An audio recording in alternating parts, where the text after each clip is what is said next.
Hi everyone, happy Valentine's Day. It will be the day after when you see this, but right now it is for me. Today we're reacting to Geography Now Sweden.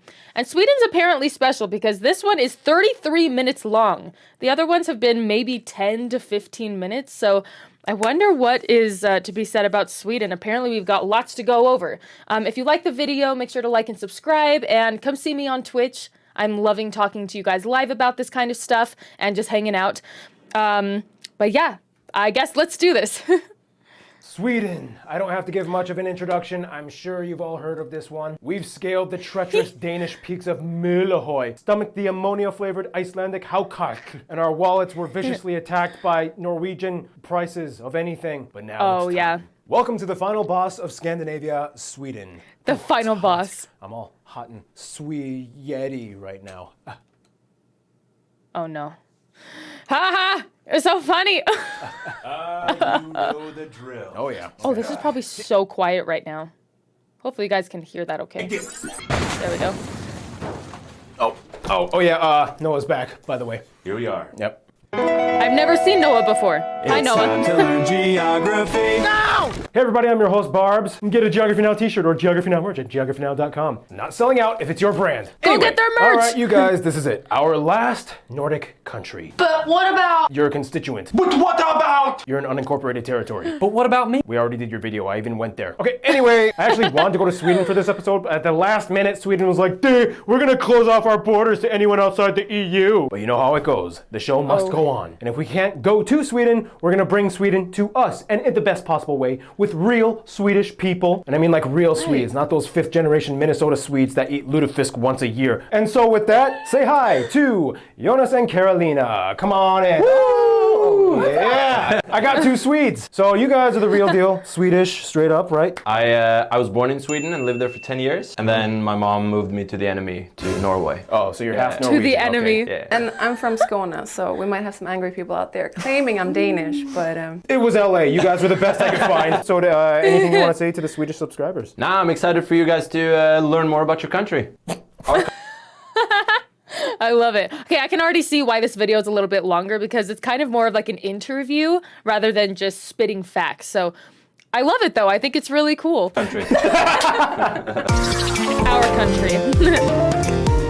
By the way, where are you guys from? I'm from Helsingborg. And I'm from Skellefteå. Now, there are many ways you can divide Europe. You know, like you have the Mediterranean. Tomato for sale, tomato. The post-Iron Curtain.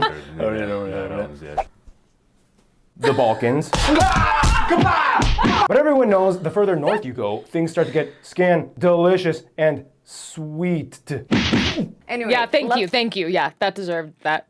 to cover, let's look at the globe. Sweden lies in the region of Scandinavia in Northern Europe and is the largest of all the Scandinavian countries, the 5th largest in Europe and 3rd in the EU. The country is bordered by Norway to the west and north, and Finland in the northeast, separated by the Gulf of Bothnia otherwise between them. In this gulf, you can also find of Sweden's 2 Bothnia, largest I need to islands, remember that. Öland and Gotland. Otherwise in the south, the only other physical connection they technically have is with Denmark via the partially submerged and partially above ground Öresund Bridge that connects Malmö, the 3rd largest city, to Copenhagen. I'm trying my best with these pronunciations, bear with me. The country's largest city, though, and capital is Stockholm, located on the east side of the country, and it actually sits on 14 islands with over 50 bridges at the drainage of Lake Mälaren, with over 20 lakes and countless streams. This is why it is sometimes referred to as the Venice of the North. The country is divided into 21 counties, each abbreviated by a letter or double letter known as a country code. For the EU statistical system, though, the counties are grouped into 8 riksområden, or national areas, to address things like population data and so forth, but they in themselves do not have any administrative function. Otherwise,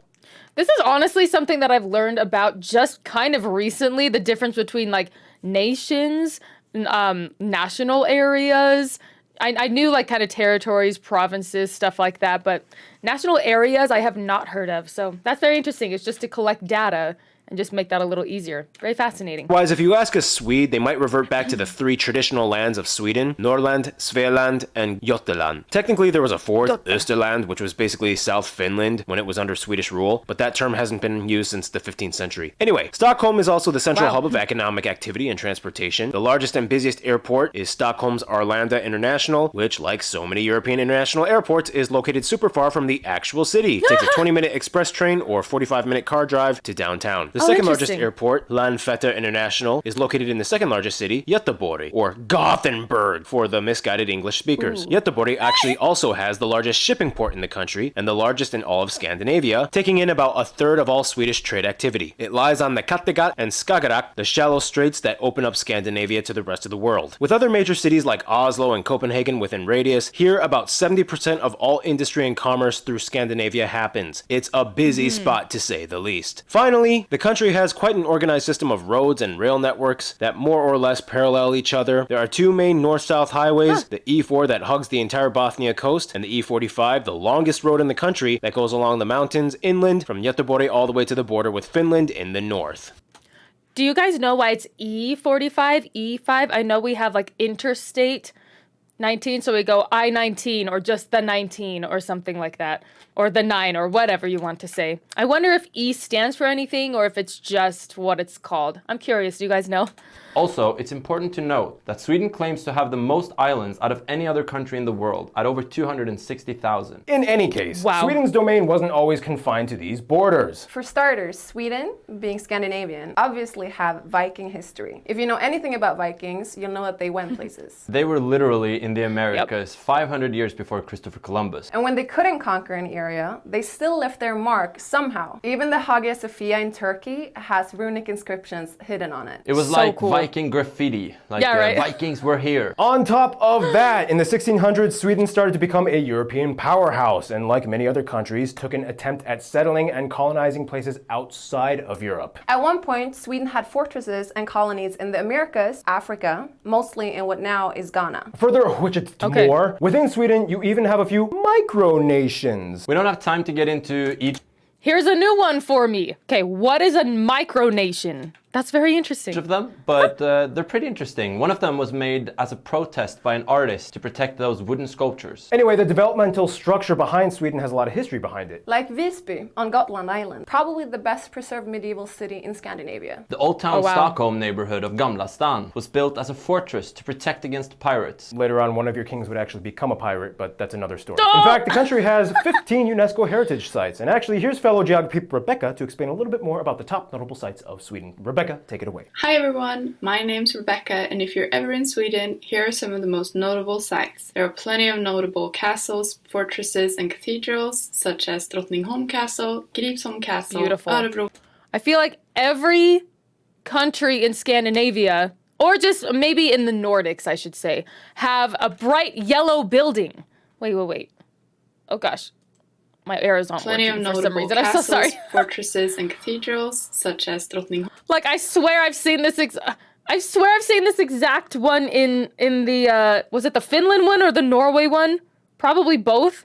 And in Germany, they have a bright yellow building. This is so funny. I mean, they're really cool looking. It's just interesting how everyone has this bright yellow building. It looks so similar to me, at least. But yeah, it confuses me. Holm Castle, Gripsholm Castle, Beautiful. Örebro Castle, Visby Town Wall, Uppsala Cathedral, and St. Mary's Cathedral. Sweden also Gorgeous. has the highest concentration of runestones in the world, with the most famous one being Rökstenen. There's also many historical Viking sites, such as Birka Viking Village, Trelleborgen, Old Uppsala, man. and Alestena. If you're Oh, looking man. for more excitement, check out the theme parks Liseberg, Gröna Lund, and Skara Sommarland. Notable museums in Sweden are the Vasa Museum, ABBA Museum, Fotografiska, and the Museum of Natural History. In Stockholm, you can find the newly renamed Avicii Arena. It also acts as the sun cool. in the largest scale model of our solar system. Thank you, and I hope you come to visit Sweden someday. Thank you. Me too. I hope that I do that. I probably will one day. Especially, I was thinking about going to Denmark for the most part to, explore Viking type of history. But apparently Sweden is a really big one too. Shoot. Gotta add that to my list. Thank you, Rebecca. Speaking of Swedish places, like other Nordic countries, we have allemansrätten, which is the legal right to roam anywhere in nature. Have you guys ever taken So advantage of nice. that Allemansrätten thing? Nice. You just like pick berries and like, hey. Yeah, I mean, most places are Pick owned by berries? the country, so you're allowed to be there. Can you just like walk in someone's backyard and be like, hey, No. Allemansrätten? No, it has to be public land. Well, speaking of roaming in nature, there's lots to explore in Sweden. Which brings us to Now, in the Nordics, each country kind of has their own trademark physical trait. You know, Norway has the mountains and fjords. Denmark has the flat grassy farms. Finland is the land of lakes. And Iceland is basically just one big volcano. And then you get to Sweden and it's like a little bit of everything. Yes, there's even a small sand volcano in Simrishamn. A sand volcano. Sweden lies on the Scandinavian peninsula of northern Europe, shared with Norway on the east side of the Scandinavian mountain chain that separates them. Here you can also find the tallest peak, Kebnekaise, in the far north. This means that Sweden gets most of its river runoff from the mountains that mostly flow down into the Gulf of Bothnia, and the longest river shared with Finland being the Torne or Tornio River. The longest river fully within Sweden, though, being the Dalälven River. Amongst these rivers is an abundance of lakes and ponds, peppering the flatter hilly valleys below, the largest of these lakes being Värnen and Vättern in the south. The reason Sweden has so many of these pockety lake zones and eroded rivets is because they sit on a post-glacial rebound zone. Basically, during the Ice Age, all this land was crushed by heavy ice. But after the ice melt, like a sponge, Sweden started to slowly spring back up again. This means every year Sweden recovers on average about 4 millimeters of land from the sea. In some places, even more. This is why you might see extended piers from old homes that once used to be situated on the shore. The country has 4 general climate zones. The oceanic zone in the south by the Baltic Sea. This is also where most of the agriculture is situated. The continental zone is in the middle part of the country. And finally, the subarctic in the north just above that. These areas have the highest forest concentration in the country. Also, the peaks of the mountains are classified as tundra. The top 15% of Sweden lies just north of the Arctic Circle, where the coldest temperatures and highest snowfall happens. Otherwise, in the south, they might not even get any snow at all in the winter. Just cold, depressing rain. Numbers. That's interesting because I know I've heard of the tundra and stuff like that, but I didn't know it was in Sweden. Awesome! I love these videos. Fluctuate depending on which source you study, but somewhere around or above 60% of the country is forested, making it the second most forested country in Europe after Finland. It's also important to note that Sweden has aprilväder, or April weather, in which, it's pretty crazy. Yeah. Pretty much anything can happen. Yeah. Well, the sun is finally out after 6 months of darkness. So clothes come off. We sit in the sun. Oh, whenever you see a Swede too, expect this. Facing the sun, eyes closed. And then all of a sudden a storm hits or snow comes or... Out of nowhere. Yeah. I don't know where. The interesting thing... Dude, that sounds like Utah though, to be honest. Ew. Oh, you never know. Sometimes it snows in June and it sucks.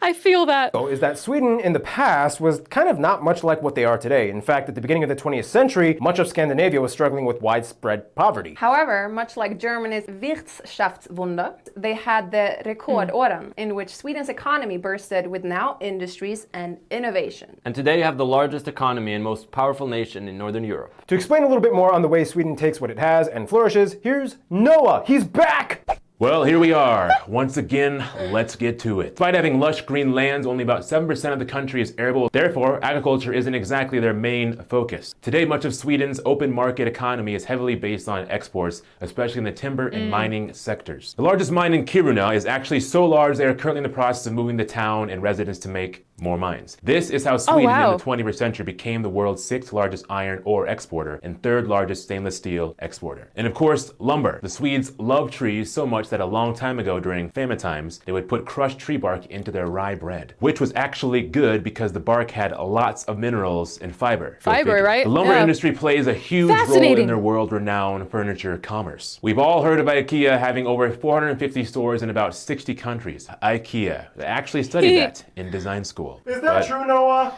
That is true. Not that I do it, but here we are. You love might it. be familiar with other Swedish companies like Electrolux, Ericsson, H&M, Saab, Scania, Spotify, and of course the largest domestic company and only one on the Fortune 500 list, Volvo. Great cars, I might say. And that is that. Until we meet again. Thank you, Noah. Yep, bye.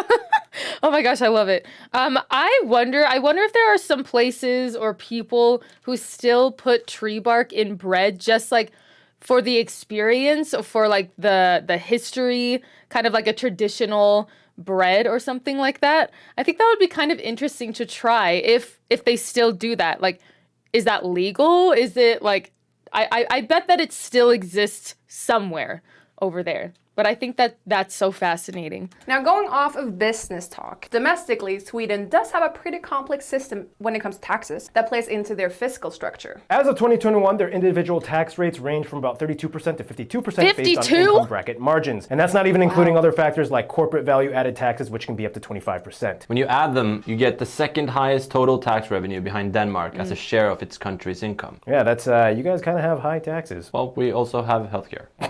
And good schools. And good and roads. we get free food roads to the school. Wait, free food? In any case, another interesting thing about What? Go back to the free food. What's that about? Well, I want to learn more about the free food. Healthcare, whatever. Just kidding. No, that would be absolutely fantastic. Obviously, we all know that the U.S. struggles with in the healthcare sector when it comes to finances. But anyway, someone tell me about what she's talking about with the free food. about Sweden is its wildlife. And with that, here's Gary Harlow to explain. Guess who's back? As a Nordic country, Sweden is obviously a place full of cold climate animals. Oh, dear. In fact, they have the third highest number of their national animal, the moose, or the Eurasian elk, after Russia and Canada. There's so many moose that they actually have to hunt around 100,000 every year to maintain population control. Killing your national animal because there's too many? Go Sweden! There are 30 national parks and nature prediction zones, and the most famous being in the North Lapland area where reindeer, muskox, grey owls and brown bears can be spotted roaming freely. Fun fact, reindeer have climate-adapted feet in the summer. Their spongy foot pads are more exposed, which help with traction. But in winter, the pads shrink and the hoof is exposed, which helps cut into the ice when moving. Finally, Sweden is one of the few places in the world with a real taxidermised whale. The mouth used to be open for visitors to walk into, but it was closed off to the public because a couple was caught having sex in it. Speaking of making babies... Oh, that's freaking awesome. That is so funny. I bet that couple's out there like, yeah, that's us. Whoop whoop. Honestly, props.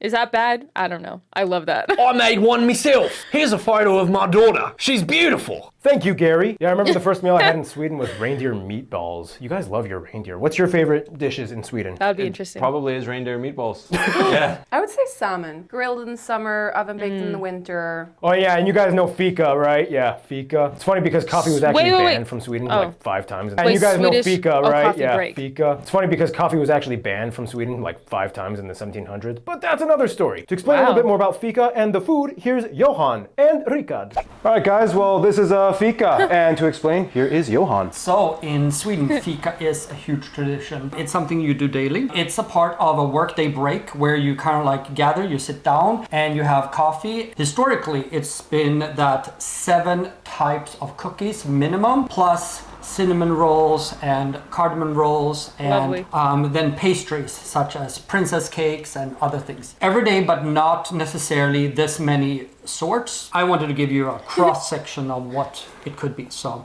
and then the most famous on the bottom would be the princess cake. So if I'm going to try some, I have to have some marzipan. Cake. I love that. How cute. So many layers. I know. Wow. Hello there, my name is Dick and I'm here to talk about some of the food. We have kroppkakor or palt, depending on if you are from the north or the south. Sill, or as you will call it, herring. We have reindeer, pea soup, cauliflower soup, surströmming or sour herring, but eat at your own risk. Wait, so is that originally from Sweden? Because I've heard about that so many times. So many people have been like, so are you gonna try whatever it's called, surströmming or whatever? And I'm just like, no, I don't think so. I've heard it's like one of the worst things ever. But does that come from Sweden? These Swedish, my goodness.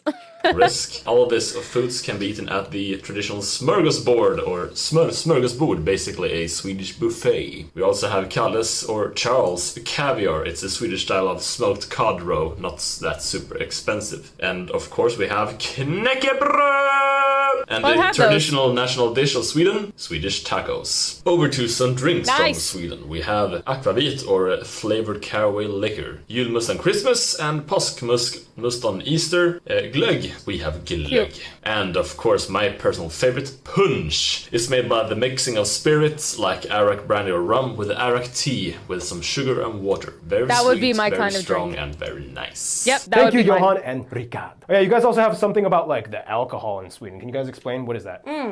Honestly, really quickly, I just want to say that I love how many different people he's bringing in to discuss different things. I think that's really cool. You just like get a bunch of different perspectives, different, people with different type of knowledge base from all over. I think that's really cool. I think that I don't know. When was this one put out? Hold up. This one was put out only a year ago. So it seems like he's doing that more than in his, earlier videos. I think that's neat. It's called the Systembolaget, which is like the Swedish system of selling heavily regulated alcohol at state-owned stores at set prices. So you can be 18 and go to a bar to get liquor, but you can't buy it at a store until you're 20. Correct. Logic, Logic, yeah. The way it goes is that Norwegian people go to Sweden to buy alcohol, Swedish people go to Denmark to buy alcohol, and Danish people go to Germany to buy alcohol. You guys all have a system. Yeah, we have a system for cheap alcohol. So there's probably a bunch of 16-year-olds taking a ferry over to Denmark. The ferry itself is a party. I've been on that ferry. I've been on that ferry with my mom between Helsingborg and Helsingør. Oh, and a funny story, I was told when potatoes were introduced to Sweden, it was kind of like this. What are these things? Well, obviously, liquor. And that's how aquavit was born, supposedly. Oh, and what's that thing about I wonder how similar it is to vodka, because I know that vodka comes from potatoes as well. I wonder if the process is a little similar, or that would be interesting to taste the difference. Candy on Saturdays? Explain, Carolina. Lördagsgodis. You get to eat candy on Saturdays. So when we were kids, we got a little amount of money. We got to run to the store and pick our favorite candy. It's amazing. Best in the world. I mean, yes, good ingredients. When you come here, pretty much half the ingredients of American candy is illegal in Sweden. So. Yeah, we do that. Well, on that note, we've talked a lot about some of your small little traditions. Let's explain a little bit more in... I asked geography Johan to explain Swedish people and what they're like, and he described it as something like this. A Swedish person is pretty reserved. They will definitely help you, but probably won't take the immediate initiative to help you. The way I see it, it's kind of like, oh no, I hope I don't fall. Oh, I'm falling. Oh, and I dropped my wallet. And I got the results of the test back. I definitely have breast cancer.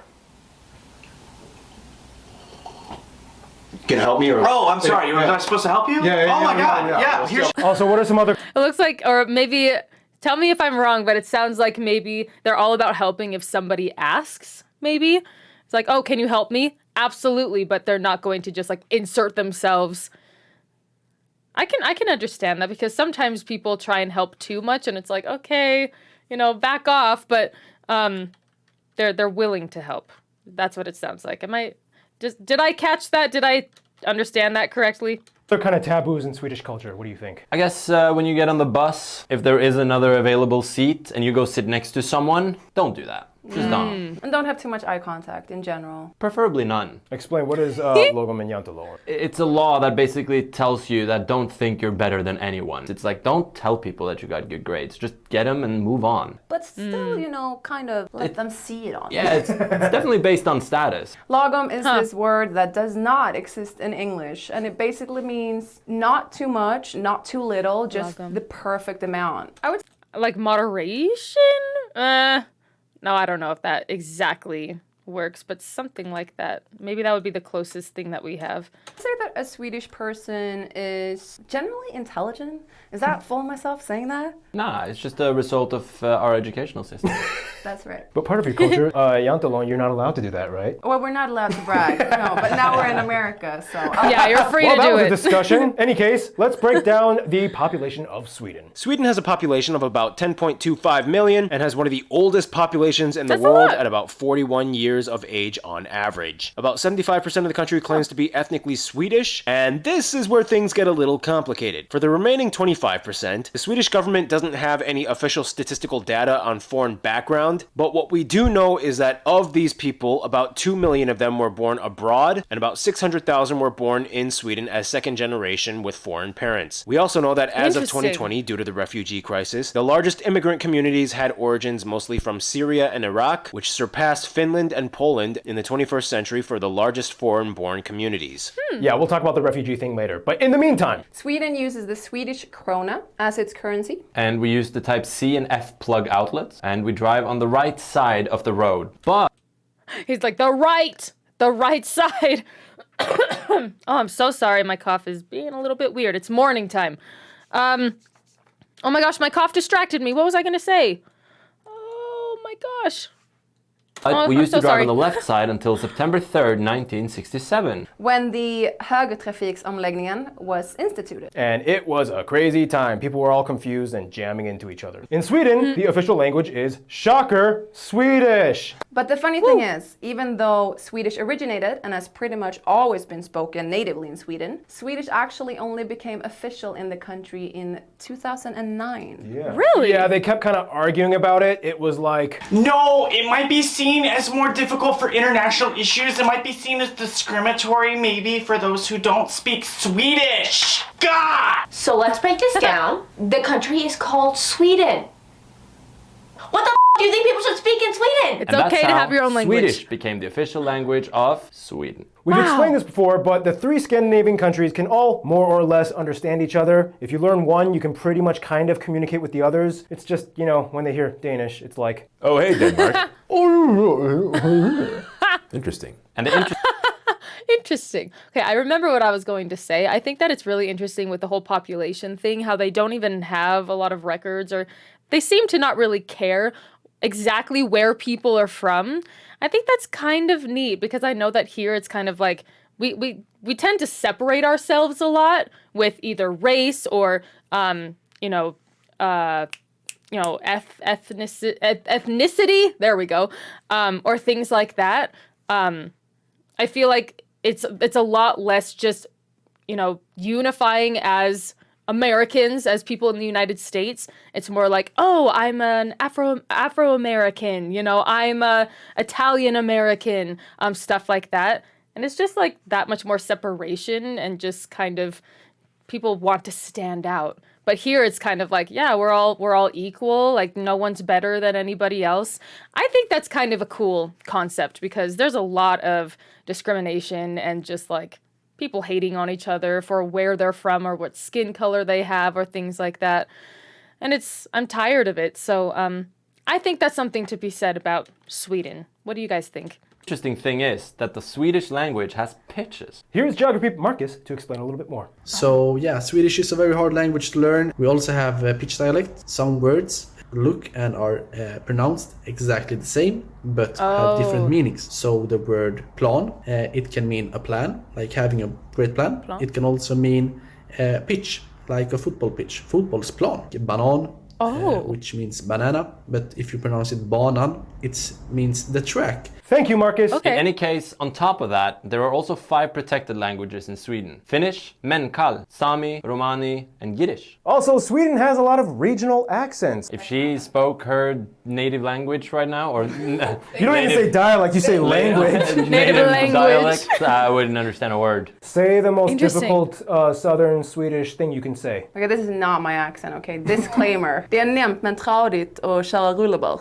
It is easy but difficult to drive a roller coaster? Wheelbarrow, but that was really good. Right? Roller coaster. Yeah. All right. You thought wheelbarrow was roller coaster. Whoa! In any case, Christianity was introduced in the 9th century. Today, most Swedes, regardless of their level of religious devotion or lack thereof, are at least registered with the Swedish Lutheran Church. And like the Danes and Norwegians, they have their confirmation ceremonies at age 14 or 15. In old times, ancient Swedes and the Norse people followed the Asatro religion, where Thor, Odin, Loki, all of them were from. Otherwise, Sweden is a constitutional monarchy, although they are mostly seen as just figurehead celebrities with almost no actual legislative power. And today, the royal family is actually French descended. For what it's worth, being the largest of the Scandinavian countries, Sweden has a lot on its plate. In general, most people would say that the system works. Yes, we do have one of the highest life expectancies in the world at over 82 years. People get paid to go to schools they are accepted in. Healthcare is free for people under 18. Dental is free for anyone under 23. Otherwise, there are price caps for medical and pharmaceutical services, and they are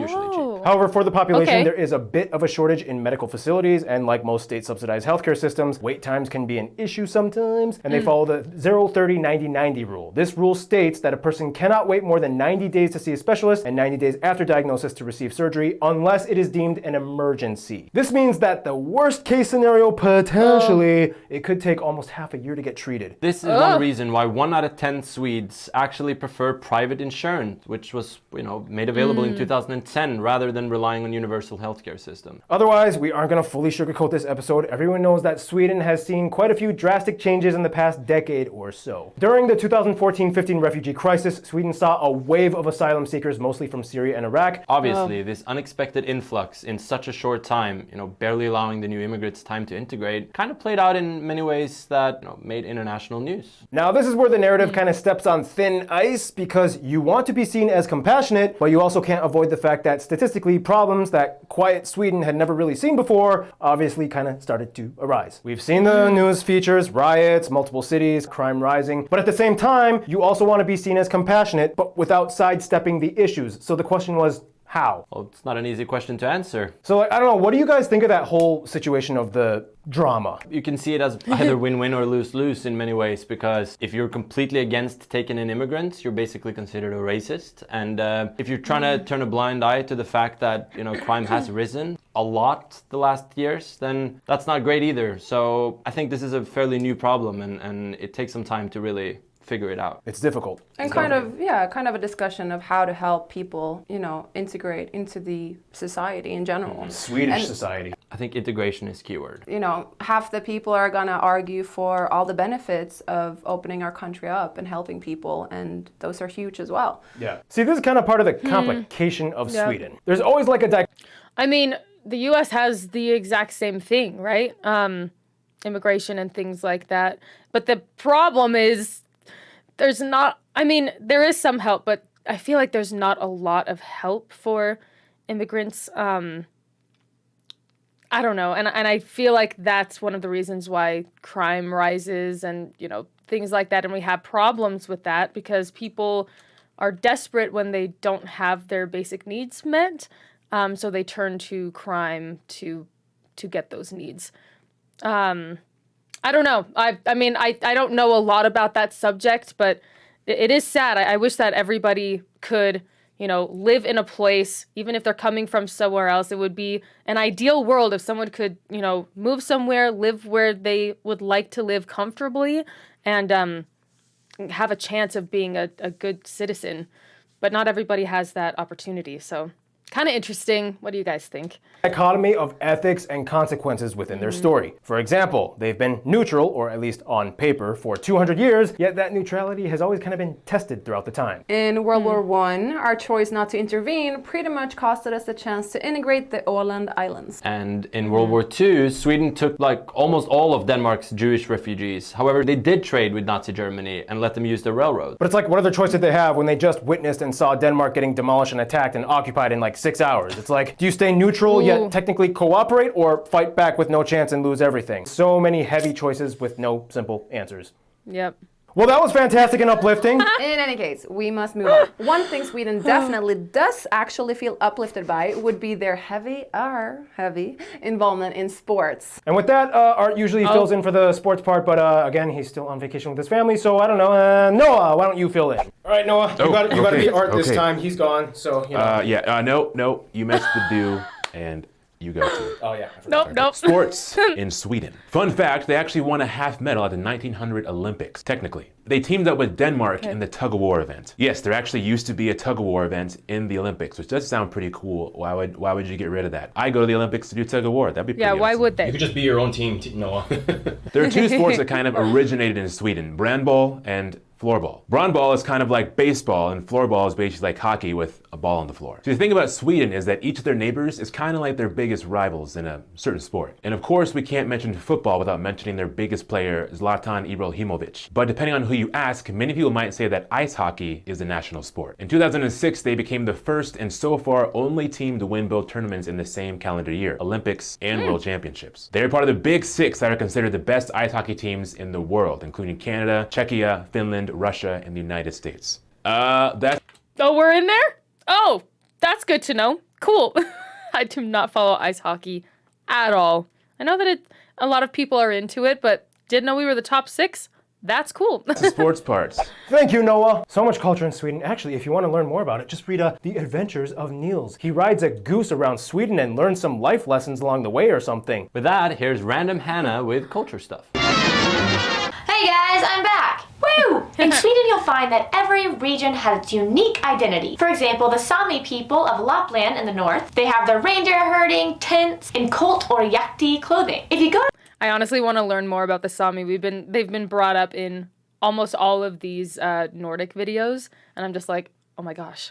They look cool, they sound awesome. I'm so curious, but I haven't learned a lot about them yet. To the south in Skåne though, you'll find a radically different culture of glass blowing and silversmithing, stuff like that. Of course, we don't have time to dive into all the regions, but one thing you'll realize is that they all have a traditional costume or folkdräkter. One thing you will see all over Sweden is a typical redwood farmhouse. They also have the dalahäst, a wooden horse usually painted red with patterns. And speaking of iconic animals, Swedes actually love Donald Duck, even more than Mickey Mouse. And every year during Christmas, they show Donald Duck and his friends wish you a Merry Christmas on the TV. Sweden also has many notable individuals in the arts and literature department. And probably the most critically well known is Anders Zorn, who is commissioned to paint numerous high-profile figures. Swedes are known for their crime, fiction, drama, and literature. They love the complex, moody scenarios. Many people attribute this guy, I'm not even going to try and say his name, as the founder of modern Scandinavian crime fiction. But the #1 best-selling Swedish author of all time is actually Astrid Lindgren. You've probably heard of her Pippi Longstocking series. Yeah, I have. And speaking of consumable media, if you want to learn about culture, history, and geography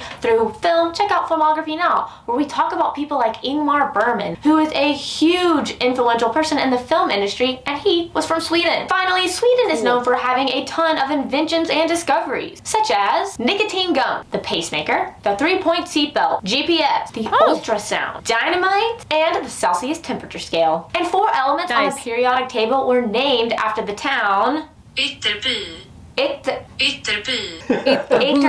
I give up, guys. Too many strange vowels and sounds. And one thing you should give up on is Keith and his music segment. Take it away, Keith. Wow, so we're finally talking about this country that I have totally not any sort of bias towards. Oh wait, hold on, I think I'm forgetting something. I hope everybody recognizes my favorite Swedish band right here. Let's talk about Sweden, shall we? Technically, Sweden doesn't have a national anthem. So they have this one song, it's called Du Gamla Du Fria. I guess it's the de facto anthem, but not the official one. There's tons of really great Swedish folk songs accompanied by the Swedish nickel harp. Kind of looks like a keyboard mixed with a violin. Who likes Strandberg guitars? I do. Cool. Just so many great guitar players. Per Nelson, greatest guitar player I think out of Sweden. There's also Yngwie Malmsteen, Ola Öglund, Michael Ackerfeldt. I don't understand why Scandinavia has produced some of the world's greatest guitar players. Anyways, Sweden has also a very pop-centric side. Who doesn't know ABBA? I Want to Be a Dancing Queen. ABBA won in 1974 for the Eurovision contest. Also, now ABBA's actually going to be making a new album after doing 40 years of basically nothing. Since then, Sweden... They're doing what is that? What is that called? Some kind of animation thing with the suits that they have. Oh my gosh, what is that called? Something? Anyway, ABBA's actually going to be making a new album after doing 40 years of basically nothing. Since then, Sweden has been kind of the pioneers of electro pop and dance music. More well-known artists might be Avicii, the Carnigans, Swedish House Mafia, Roxette. Funny thing is a lot of American pop songs were written by Swedes. Max Martin has hundreds of songs. Before I go, some of the bands that I really do enjoy are Opeth, Meshuggah, Pain of Salvation, Sabaton. There's Beardfish. I wish I could name them all. Anyways, you guys have a great one. Love y'all. Thank you, Keith. Any music suggestions for Swedish music? Robin. She's a great musician. Benjamin Ingrosso is killing it. Well, speaking of which, Carolina is a musician and an artist, and you can follow her Spotify at this link right here. No. I will promote it. I will promote your Spotify. Don't be all Logum or Yantalo and whatever that is on me. You got to promote yourself. This is America. So far. I love how she's like, oh no, don't do it. You can tell she loves it. She's like, oh no. Oh my gosh, this is awesome. Released 3 Swedish songs, 1 English one. You want to promote anything? You have a website? Anything? No. You were in a Norwegian movie and it got an Emmy Award. Yes. Yeah. Yay. Yeah, your Oh my music has gosh. touched the world in so many ways. And another way Sweden has made its name across the world is by interacting with it. So let's move on to the friend zone.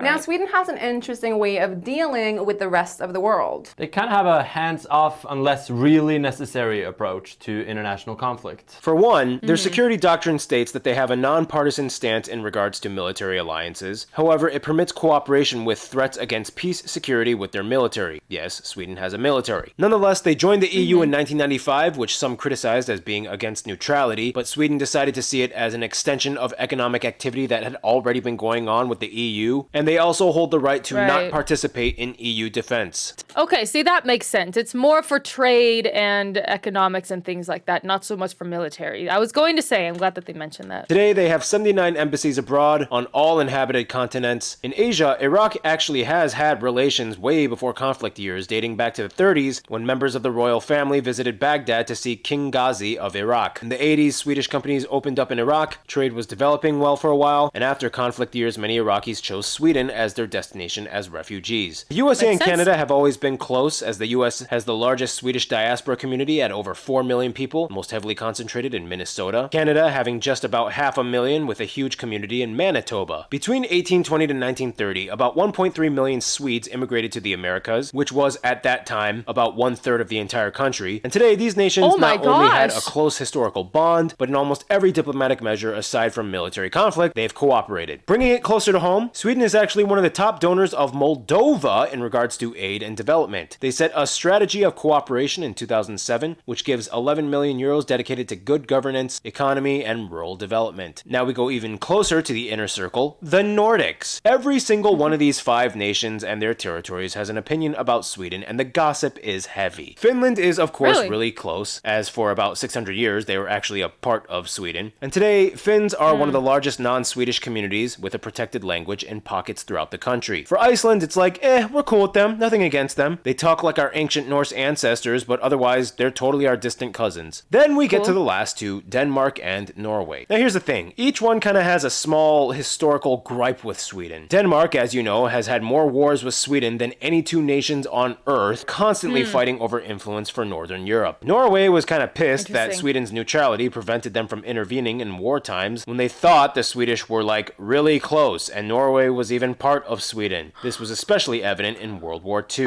It was like the moment of tension. Nonetheless, they're like, I thought you were my homie.